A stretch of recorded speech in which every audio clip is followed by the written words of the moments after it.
ഓച്ചിറ ഗ്രാമപഞ്ചായത്തിന്റെ നേതൃത്വത്തിൽ ഓണവിപണിക്ക് തുടക്കമായി. ഓച്ചിറ പരബ്രഹ്മ ക്ഷേത്രത്തിന്റെ തെക്കേ ഗോപുര നടയ്ക്ക് സമീപമാണ് വിപണി ആരംഭിച്ചത്. 4 വരെയാണ് വിപണി. ഓച്ചിറ ഗ്രാമപഞ്ചായത്തിന്റെയും കൃഷിഭവന്റെയും നേതൃത്വത്തിലാണ് ഓണവിപണിക്ക് തുടക്കം കുറിച്ചത്. 4 ദിവസം നീണ്ടു നിൽക്കുന്ന ഓണവിപണി 4 വരെയാണ് നടക്കുന്നത്. ഓച്ചിറ പരബ്രഹ്മ ക്ഷേത്രത്തിന്റെ തെക്കേ ഗോപുര നടയുടെ സമീപമാണ് വിപണിയുടെ പ്രവർത്തനം. 30% വിലക്കുറവിലാണ് ഉപഭോക്താക്കൾക്ക് വിപണിയിൽ നിന്നും സാധനങ്ങൾ ലഭ്യമാക്കുന്നത്. ഗ്രാമപഞ്ചായത്ത് പ്രസിഡന്റ് ബി ശ്രീദേവി ഓണവിപണിയുടെ ഉദ്ഘാടനം നിർവഹിച്ചു.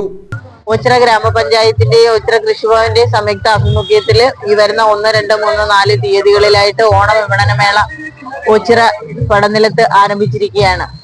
നമ്മുടെ നാട്ടുകാരായ കർഷകര് നല്ല ജൈവവളം ഉപയോഗിച്ചുകൊണ്ട് നിർമ്മിച്ച പച്ചക്കറിയും മറ്റ് ഉൽപ്പന്നങ്ങളും കാർഷിക ഉൽപ്പന്നങ്ങളും വിപണനത്തിനായി എത്തിച്ചിരിക്കുകയാണ്. എല്ലാവരും ഇതൊരു അവസരമായി കണ്ടുകൊണ്ട് എല്ലാവരും സഹകരിക്കണമെന്ന് മാത്രം അറിയിച്ചുകൊണ്ട് പഞ്ചായത്ത് അംഗങ്ങൾ, കാർഷിക വികസന സമിതി അംഗങ്ങൾ, കർഷകർ, കൃഷിഭവൻ ഉദ്യോഗസ്ഥർ തുടങ്ങിയവർ പങ്കെടുത്തു.